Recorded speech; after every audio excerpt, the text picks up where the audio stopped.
getting the facts right and alerting you to weather danger. This is KTXS News at 10. Good evening. Thank you for joining us for KTXS News at 10. I'm Ryan Wolf, bringing you the news from San Antonio. We are pitch hitting for our friends in Big Country after Sunday's powerful storms caused severe damage to your Abilene station. Now, despite these challenges, the KTXS family is committed to bringing you the news and keeping you safe and aware as weather happens. We have some breaking news now on the severe weather you've lived through the past couple of days. Tonight, the National Weather Service issued a preliminary report on the storms that hit Abilene and Fisher County. It found the storms were caused from straight line winds. Winds in Abilene peaked at 90 miles per hour. In Fisher County, it was even higher at 100 miles per hour. We're just a few days away from seeing this rainy weather finally getting out of our hair and pushing it over to East Texas. And that's their problem now. We don't have to worry about us dealing with any more of those thunderstorms. But first, we have to get through a few more days of seeing some of these thunderstorms making it out of our region. But change is on the way. We just have to keep an eye on tonight's thunderstorms. Already seeing some action over towards the southwest, over towards San Angelo. That's going to push up to the northeast as it does so, potentially causing some issues with some severe weather. As it pushes through Brownwood, Abilene could be seeing some strong thunderstorms at around 1:30 a.m. I know I'm sick and tired of these overnight events too, but there's something that just has to be said about how dangerous these can be, especially as we enter the overnight period. This is going to enter into the potential early morning hours, maybe impacting your morning commute. We're going to track this a little bit more in detail, plus give you a look at the week ahead. That's all coming up in just a bit. I'm Tori Garcia. Behind me, you can see just some of the damage caused by Sunday night's strong storms. And the National Weather Service in San Angelo is still surveying the Abilene area to determine whether this destruction was caused by strong winds or something much greater. I can't describe what it sounded like. I can tell you what I felt. I mean, it was like a boom, like a bomb or something went off, and it shook the house. Severe storms ripped through Abilene and surrounding counties Sunday night, leaving behind a trail of destruction, downed trees, and widespread power outages. The National Weather Service says wind gusts topped out between 70 to 90 miles per hour across parts of the Big Country, hitting areas like Fisher and Jones County especially hard. Put a nice little, it pushed my refrigerator in, whatever it was. It knocked a hole on the inside of the house. In Abilene, damage was widespread, but one of the hardest hit buildings was the KTXS news station itself. The roof partially collapsed and the station's tower was bent in half by the wind. Well, I'm seeing some pretty severe damage to this building. Right now, we're still trying to determine if it's straight line wind or tornado damage. While the damage to the station was drastic, the Weather Service says more surveys are underway across the city. From what I've seen so far, this is the most badly damaged part of at least Abilene that we've visited so far, but we still have to visit some other parts of the city. The atmosphere Sunday night was primed for chaos. Harrison says it was set up for hurricane-force straight-line winds and possibly a tornado. Yesterday we had some really severe thunderstorms that moved through the area. It was an atmosphere that was very conducive to very strong straight line winds. We were advertising hurricane force type wind event from these storms that were going to move through the Big Country region. Cleanup and recovery efforts are in full swing here in Abilene, and the National Weather Service of San Angelo hopes to release its official survey data soon. As the severe weather season continues, local officials in Snyder want you to know where to go if a tornado warning is issued. One spot, the fire station basement at 1911 27th Street. The other, the bottom floor of the courthouse at 1806 25th Street. These will open as storm shelters if a tornado threat is imminent. We're told shelters at Aram Lee ISD and Ira ISD may also be activated. Once the storm passes, the fire station will serve as emergency operations center for the city and county's response. City of Snyder Office of Emergency Management urges people to stay weather aware and follow official alerts to stay safe. An update now on the damage at our KTXS news station. Insurance adjusters and professionals from the city of Abilene have been in and out of the building all day. David Osmo, who's the senior regional engineering director for our parent company Sinclair Broadcast Group, is helping to determine the building's fate. There's a distinct danger in the building. There's a possibility of additional wall collapse, especially when we have additional rain and wind coming. Who knows what else that could blow loose. It's not a safe place to be at the present time. We're operating very carefully, very mindfully while we're in those affected areas. There's still more equipment to get out of the building before more storms hit the area, as it's already unstable. Osmos encourages employees and the community to stay away for your safety. On Sunday night, the KTXS station was hit by severe weather that left much of our equipment and resources destroyed. Abilene Christian University stepped in, and they're letting us use their state-of-the-art facilities. The journalism department head says having KTXS here at ACU is a full circle moment. Many of the students that we have that are professionals in large markets started their careers at KTXS, and so for us, we want to be able to help because we also know KTXS helps us. Kenneth Pybus says he didn't think twice when he saw the station in need. It was definitely a no-brainer. I was very happy to help. Some KTXS employees are actually ACU alumni. You know, it's neat. I've been out to the studio at KTXS. I've taken students there and shown them around the facility, and so it's kind of funny to have former students come back here and to work for KTXS. Pybus says when you share the same values, you're really all on the same team, and what matters is keeping the community informed. I'd already seen on Facebook the damage to the studio, and Artie was feeling bad for KTXS, and so when Will called, I was very happy to offer our studio and offer our space. We're in the same business. We're all about serving the community, all about making sure people in the community know what's going on, and so I was happy to be able to help. Sunday night's storm left our broadcast tower in pieces and our building flooded and unsafe. But the show must go on. ACU has a state-of-the-art facility where our reporters and crew are working. We have the ACU TV studio where we shoot live game day production. We do halftime shows in here. We do interviews, and much of our stuff, much of the things that we produce go out over ESPN Plus during a football game or during a basketball game. Pybus says while there's no good time for something tragic to happen, this is a slow season for the university, so they're happy to lend a helping hand.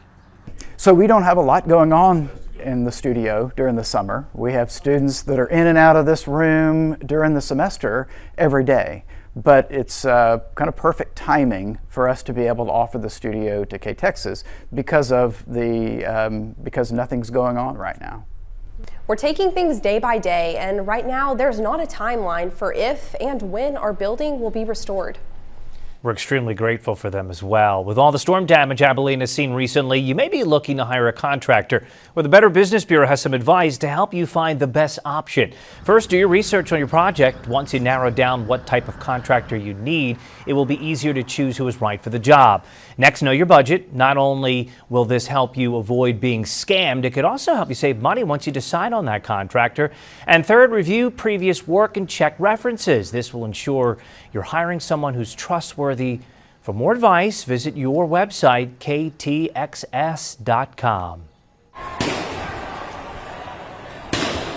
Well, peaceful protests get out of hand in Austin. The demonstrators are condemning the uptick of immigration and customs enforcement raids across the country.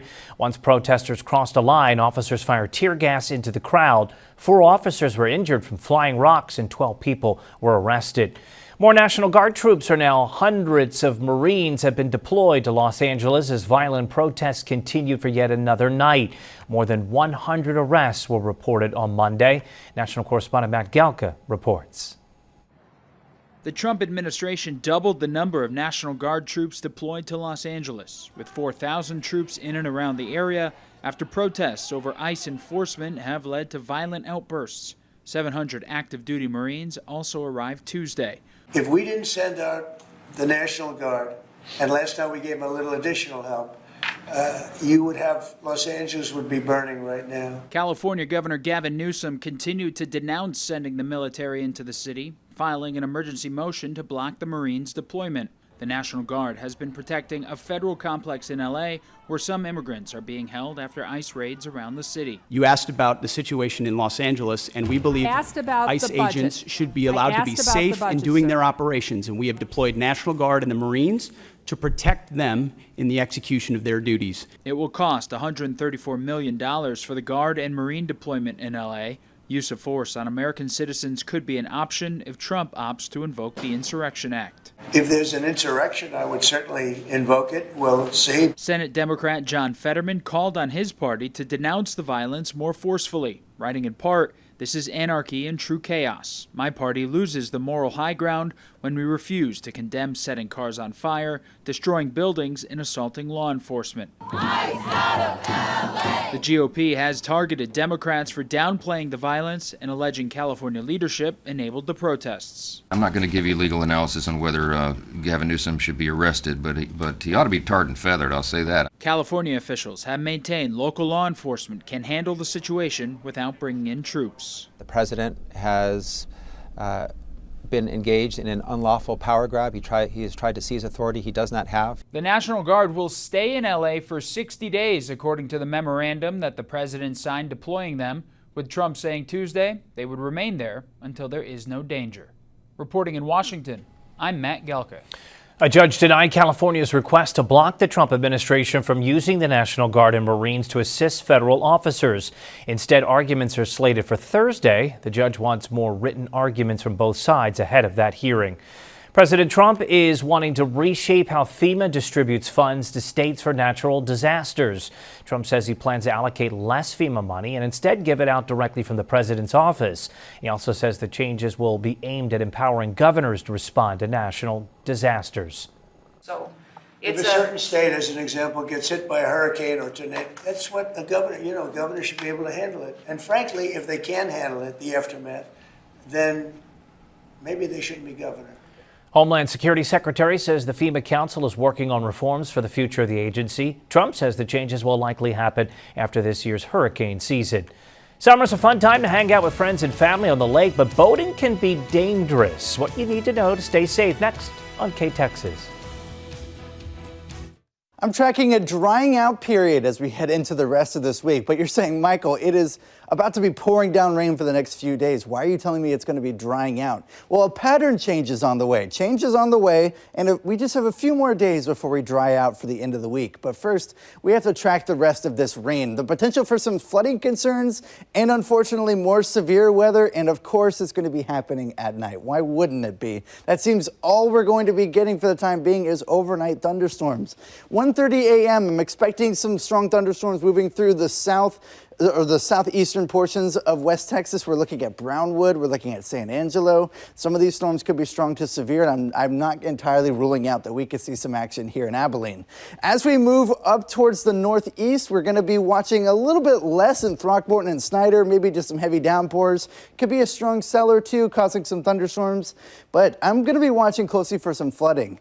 What we're watching right now is this area right in here this is, if you can't look at the screen, that's Abilene, San Angelo, Brownwood. Watching that area below I-20 for some possible flooding concerns because these storms are not going to want to leave. From 1:30 a.m., they're just sitting overhead. Then we have the center of low pressure just sort of spinning over top of Abilene. That is going to cause some issues potentially, especially whenever it takes about 24 hours for the system to leave. It's 9 p.m. the next day on Wednesday, and that's going to be tomorrow night, potentially leaving our region finally. And it's still trying to give us some more showers as we arrive on Thursday morning. So we have some thunderstorms to be tracking. And as we head into tonight, temperatures are going to be in the mid-60s, mainly down towards the south. Overnight thunderstorms, and they could be strong to severe. I'm putting it at around a 50% chance of rain. As we head into Wednesday, here's where I'm expecting most of those strong thunderstorms, well down towards the south this time. I don't think we're going to catch much in the way of severe weather, just some general thunderstorms. That's what this color is right here. What we're going to watch for is potential flooding concerns. I don't think we're going to see any severe weather with this, thankfully, but we're going to see how it actually pans out. And on Thursday, our last little round of thunderstorms move through, potentially strong in San Angelo. That's going to be well down towards our south, so we're almost there. We just have to make it through. Take a look at the 7-day forecast. Sunshine returns as we head into the new week ahead of us with temperatures in the upper 90s for Father's Day weekend. I'm Brenna Gibbons. This summer, many people are going to be going out on the lake and wanting to go tubing or water skiing. But it's important to be careful because accidents can happen. A 23-year-old Abilene man died Friday after being hit by a boat's propeller while tubing on Possum Kingdom Lake. Things about boats that we forget is roads have lanes, designated lanes and things like that. With open water being like that, you have to be more careful and more vigilant when you're operating a boat, and we want to stress that with people. Texas Game Warden James Cummings says that if you plan on towing someone behind your boat, they always recommend to have a spotter for safety. Even if you're a good operator, you're checking your mirror behind you, you're not focusing in front of you, and there could be swimmers, other boats, items in the water, low water areas that weren't low last week. So we always recommend a spotter if available when towing, and but the law states you have to have a mirror or a spotter. In the tubing accident that happened with the Abilene man, the driver was drinking while driving the boat and was charged with intoxicated manslaughter with the vehicle. Cummings stresses the importance of not drinking if you're driving a boat. Just like in a vehicle, there is boating while intoxicated. It's the same teeth. It's the same law as driving while intoxicated. You can't be .08 or above. Like say you have a DWI conviction, you get a boating while intoxicated conviction. Those enhance. So we always stress people, mind your alcohol consumption, and try to always have a sober driver that's taking boat or ed. If you do go out on the lake this summer, be careful so accidents like this don't happen to you. It wasn't beaver nuggets or beef jerky that got one mayor in a Buccee's bind. How plans for a new Buccee's led to the mayor stepping down. Next. A new report is revealing just how unaffordable health care has become for millions of Americans. The National News Desk, Angela Brown, explains. It could be that neighbor or that coworker with solid benefits. 29 million Americans considered cost desperate. That means they've skipped care, rationed medicine, or gone without essentials just to make ends meet. You may get your health insurance at your employer for $200 a month for you, but the second you add a kid, the second a working mom has to add a kid, right? Now she's $1,000 a month, and she just can't afford that. New numbers from the West Health Gallup Healthcare Affordability Index just dropped, and reality is harsh. 91 million Americans, more than 1 in 3, could not access quality health care. That hits harder if you're Black or Hispanic. 46% of Black Americans and 52% of Hispanic Americans don't have access. Benefits consultant Patrick Moore. More people using the emergency room as their primary care, right? Because they have to get seen at the emergency room. And even if you can't afford care, the prices for prescription drugs are crazy. The Rand Corporation found U.S. drug prices are nearly 3 times higher than what people in 33 other countries pay. And for brand name meds, that jumps to 4 times higher. In Washington, D.C., I'm Angela Brown. Many workers are not happy with their jobs not because of what they do, but rather when they do it. Gallup's new State of American Job Study shows nearly 2/3 of American workers struggle with volatile work schedules. About 41% of workers said they had little to no control of what days or how many hours they work, and more than 1/4 of them say they don't know their schedule more than 2 weeks in advance. This type of volatility is more common among part-time workers and those without a college degree. Experts point out that they just want more control over their schedules. Well, the mayor of a Colorado community looking for a new job, she just stepped down, and it all stems from a Buccee's battle. The community of Palmer Lake has been debating the annexation of land to build the mega gas station between Denver and Colorado Springs. But text messages in a lawsuit show the now former mayor called people who oppose the Buccee's project losers, cows, and trash. The now former mayor says she resigned because of the division in the town over Buccee's and what she called harassment that came with it. As far as the Buccee's project goes, the town trustees voted last week to approve the eligibility of the land to be annexed. Sports is next. Good evening, Big Country. The summer for college football teams is usually reserved for rest, recovery, and preparation for the upcoming fall season. But with the severe weather that hit the Big Country earlier this week, the HSU Cowboys will add restoring their stadium to that list. Well, I was surprised at how much damage we had to the wall behind me, but at the same time I was relieved that it wasn't as much damage as the hailstorm we had 10 years ago when so much of our campus had quite a bit of damage. And so this is certainly a pretty significant issue, but we've had the weather do a lot worse than this here in the past. So I was relieved that it was somewhat confined to this area. And while the process of bringing Shelton Stadium back to its former glory is going to take time and patience, the support that these Cowboys have gotten throughout the big country is just going to help them continue their ride. I think it says a lot about our campus, not only the athletic program, but just Hardin-Simmons in general. And I think people really feel like this is a home to them. And I think that they wanted to reach out and check in on a place that they considered their home. And so it was really nice to have that support from afar. And I know it meant a lot, not only to me, but to our coaches. And with all the crazy weather that's happening outside, it's a good time to head indoors, and that's exactly what the ACU women's basketball team is doing as they host their youth camp.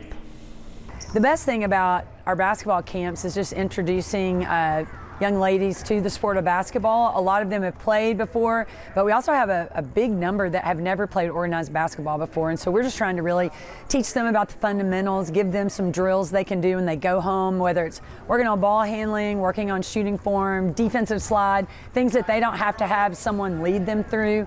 And so we think that we provide a really good camp for all the campers in the big country and want to do it in a way that honors Christ as well. And while it's a good chance for the kids to work on their skills, it should help bring the 2025-2026 Cats closer together before tip-off next season. We have access to our players for 2 months in the summer, so all of our players are here to work at camps. And it really gives us a great opportunity to get to know them. There's a lot of team bonding that goes on in the summer, and camp is no exception. I mean, our players working together at camp, being on a camp staff, I think helps them get to know one another, and it's really a lot of fun just having everybody here. But we do have 6 brand new players that we're really excited for the big country and for our fans to get to know them. And like I said, just spending this time with them in the summer is really helpful for us, just building early chemistry and teamwork in the summer before we really get busy with classes and actual basketball workouts. He's enjoying the suburban life. Well, residents in a multi-million-dollar community in Florida woke up this week to find an uninvited guest with fur, claws, and a taste for luxury roaming around. Homeowner captured video and photos of a bear taking a dip in his hot tub. There he is. He then took the pillows off the patio furniture before taking a little siesta. That's a nap for about 6 hours on the porch. The bear eventually ventured off into another neighborhood. Wildlife officials want to grab him, though, to relocate him to his natural habitat. Good thing things didn't get crazy there. We'll have your final forecast next on KTXS. Take a look at your 7-day forecast right here. We're looking at a couple more days of thunderstorms on Wednesday and Thursday. Chance of rain on 80% on Wednesday and 40% on Thursday before we quiet down for the weekend, Father's Day weekend, with temperatures in the upper 90s by the beginning of next week. Thank you for watching KTXS and have a good night. And thank you for being patient with us as we cope with recovering from storm damage at our Abilene station. You can count on us for your news, weather, and sports, and stay up to date any time of day at KTXS.com. I'm Ryan Wolf. Have a great night.